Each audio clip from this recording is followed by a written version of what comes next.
Dear students, welcome to my YouTube channel Hindi Shabd Sagar. दोस्तों, आज हम एक ऐसे टॉपिक पर वीडियो बना रहे हैं जो यूपी के लगभग सभी कंपटीशंस में पूछा जाता है, एकेडमिक एग्ज़ाम्स में भी पूछा जाता है और देश के अन्य प्रदेशों के जो कंपटीशन के एग्ज़ाम हैं उसमें हिंदी से संबंधित प्रश्न जो आते हैं उसमें यह टॉपिक ज़रूर रहता है। और यह टॉपिक काफ़ी दुविधा में कर देता है, क्योंकि इससे संबंधित जब प्रश्न आते हैं तो हमें बहुत ही सावधानीपूर्वक उसका उत्तर देने की आवश्यकता होती है। हम बात कर रहे हैं समश्रुति भिन्नार्थक शब्द की।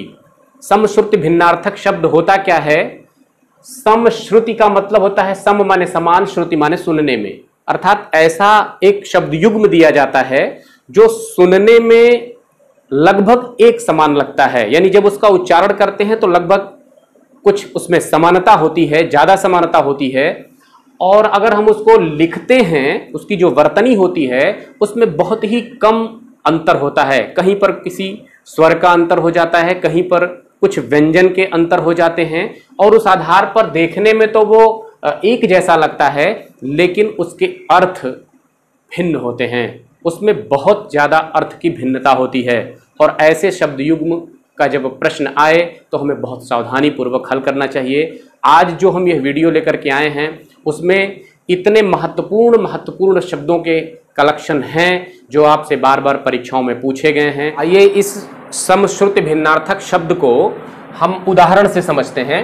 उदाहरण के रूप में मैं एक शब्द युग्म यहाँ आपको दिखा रहा हूँ। ये लिखा हुआ है अंश, और दूसरा एक जो उसका शब्द है युग्म का वो है अंश। अब इसमें देखिए फर्क केवल इतना है कि पहला वाला जो शब्द है उसमें दंतेसा है, अर्थात जिसको आप छोटा सा कहते हैं, और दूसरा वाला जो अंश है उसमें तालव्यसा है जिसको आप बड़ा सा कहते हैं।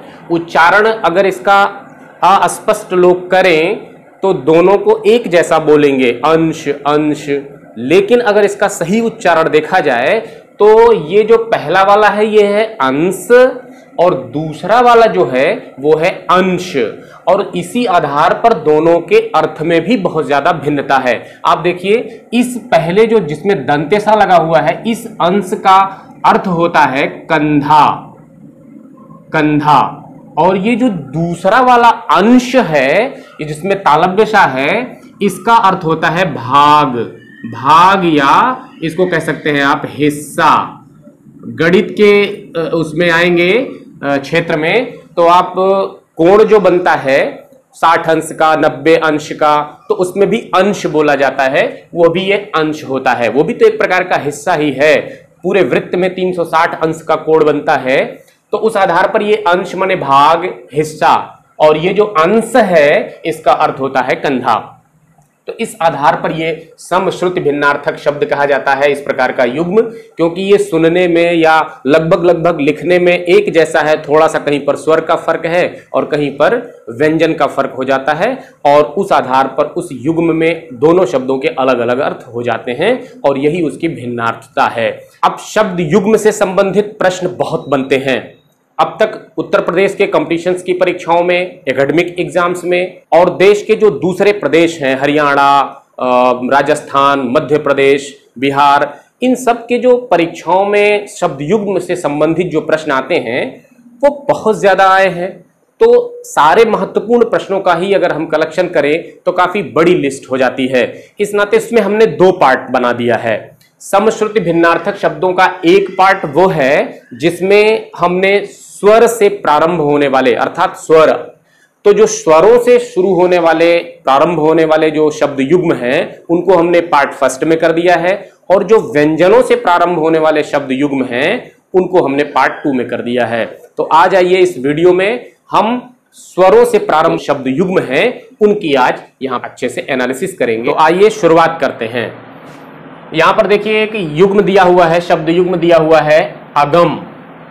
अगम और आगम, पहले में छोटा आ है, दूसरे में बड़ा आ है। अगम, अगम का अर्थ होता है जहां जाया ना जा सके, जहां पहुंचा ना जा सके, यानी जहां जाया ना जा सके, जहां जाया ना जा सके, ये होता है आगम का अर्थ। और जो दूसरा आगम लिखा हुआ है, आगम का अर्थ होता है शास्त्र। अब देखिए आप, एक छोटा और बड़ा आ का फर्क है और दोनों के अर्थ में कितना अंतर हो गया। दूसरा युग्म आप देखिए, अजर है पहला और दूसरा है अजीर।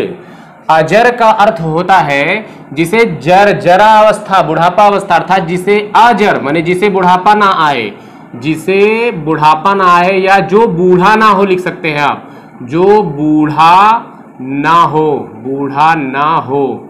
और जो अजीर है, अजीर का अर्थ होता है आंगन। अब आप देखें कितना अंतर है, एक छोटी ई का फर्क हो गया और यहां पर आंगन हो गया। और अजर माने जो बूढ़ा ना हो।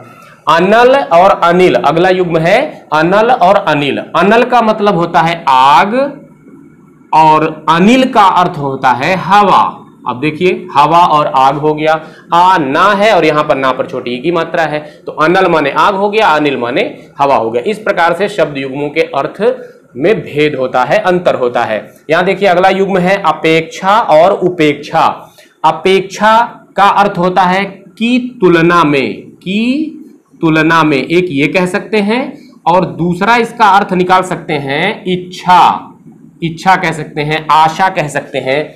और उपेक्षा का मतलब होता है तिरस्कार, तिरस्कार, इसको आप तिरस्कार लिख सकते हैं, निरादर भी लिख सकते हैं।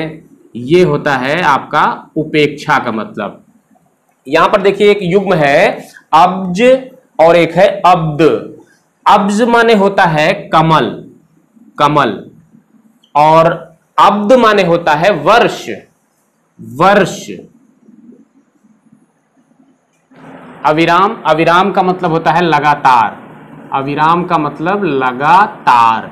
और अभिराम, अभिराम का मतलब होता है सुंदर, अभिराम का मतलब सुंदर। तो देखिए दोनों में अविराम अभिराम बोलने में भले बहुत कम अंतर दिख रहा हो, लेकिन इसके अर्थ में बहुत अंतर है।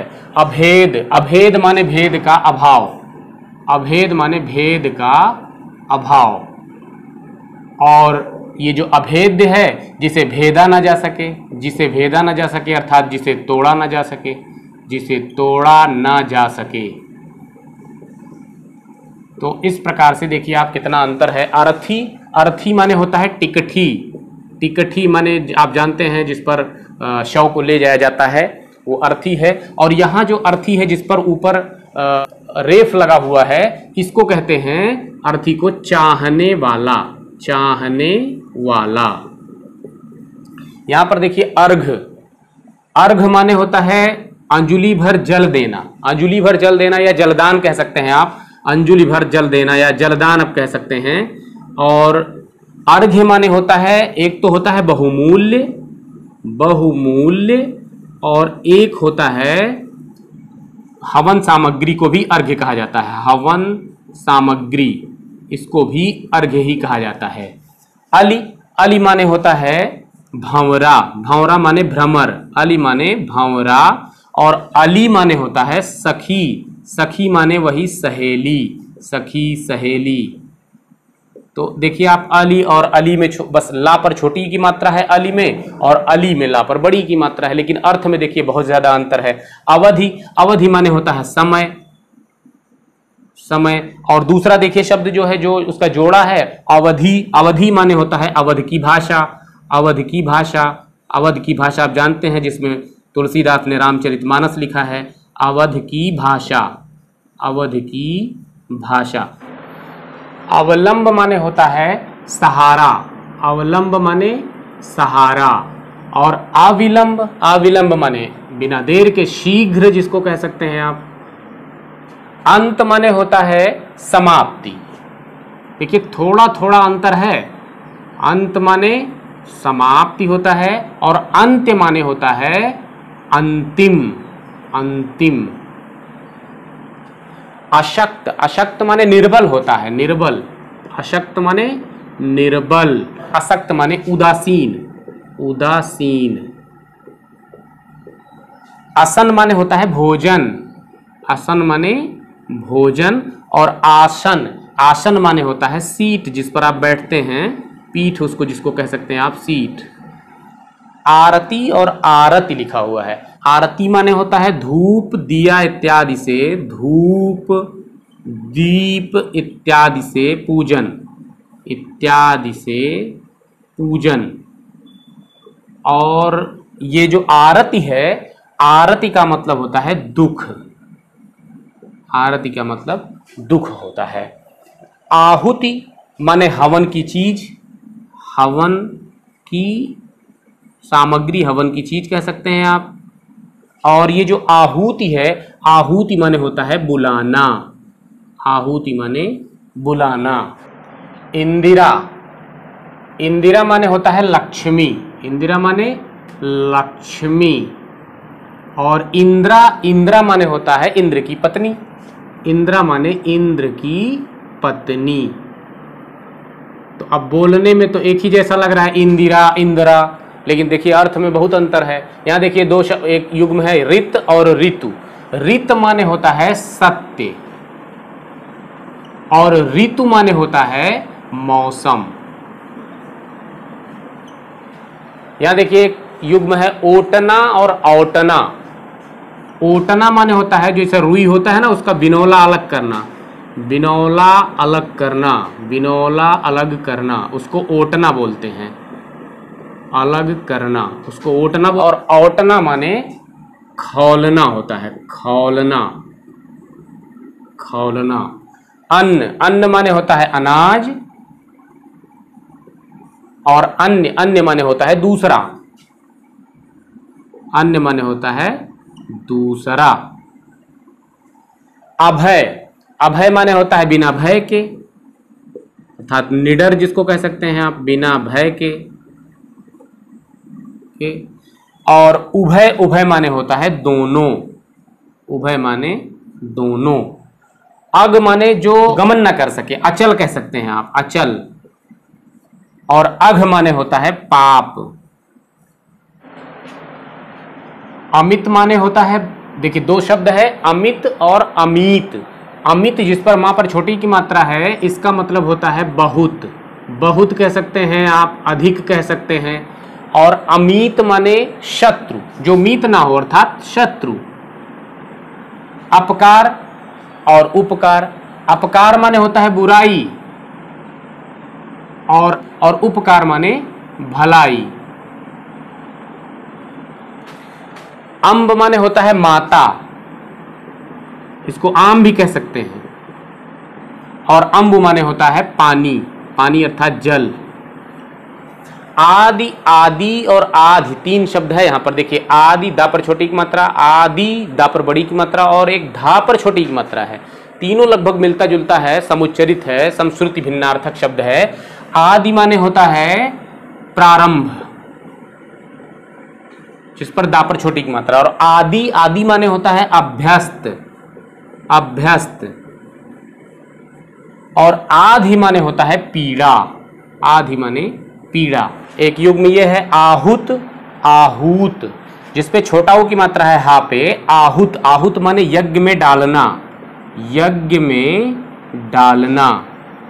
और दूसरा जो आहूत है, आहूत का मतलब होता है निमंत्रित, निमंत्रित। अब यहां पर देखें एक शब्द है, एक जोड़ा है युग्म इति और इत। इति माने होता है अंत, इति माने अंत। और जो इत है, इत माने होता है और। यहां पर देखें उद्धत और उद्दत। उद्धत माने होता है उद्दंड, और उदंड को उजड भी कह सकते हैं, अक्खड़ कह सकते हैं, उजड, अक्खड़ जो भी कह लीजिए। और उद्दत माने होता है तैयार, तैयार, उद्दत माने तैयार। यहां देखिए उत्कच और उत्कट। उत्कच माने होता है गंजा और उत्कट माने होता है तीव्र, या उसको आप प्रबल भी कह सकते हैं, हमारी प्रबल इच्छा है। उधार और उद्धार। उधार माने जानते हैं आप देय राशि को कहा जाता है, देय राशि। और उद्धार माने होता है मुक्ति, मुक्ति कह सकते हैं, या ऊपर उठाना कह सकते हैं आप। तो इस प्रकार हमने आज स्वरों से प्रारंभ होने वाले समश्रुति भिन्नार्थक शब्द युग्म के जो तमाम सारे महत्वपूर्ण उदाहरण थे उन पर आज आपको हमने यह वीडियो दे दिया है। उम्मीद करता हूं कि यह वीडियो आपको पसंद आई होगी और अगली जो हमारी दूसरे पार्ट की इस पर वीडियो होगी वो व्यंजन वर्णों से प्रारंभ होने वाले जो शब्द युग्म हैं उन पर होगी। वीडियो अगर हमारी पसंद आती है तो उसे लाइक करें, अपने दोस्तों में शेयर करें। अगर हमारे चैनल को अभी तक आपने सब्सक्राइब नहीं किया है हिंदी शब्द सागर चैनल को, तो सब्सक्राइब कर लें और फिर मिलते हैं इसके दूसरे पार्ट की वीडियो में। तब तक के लिए धन्यवाद।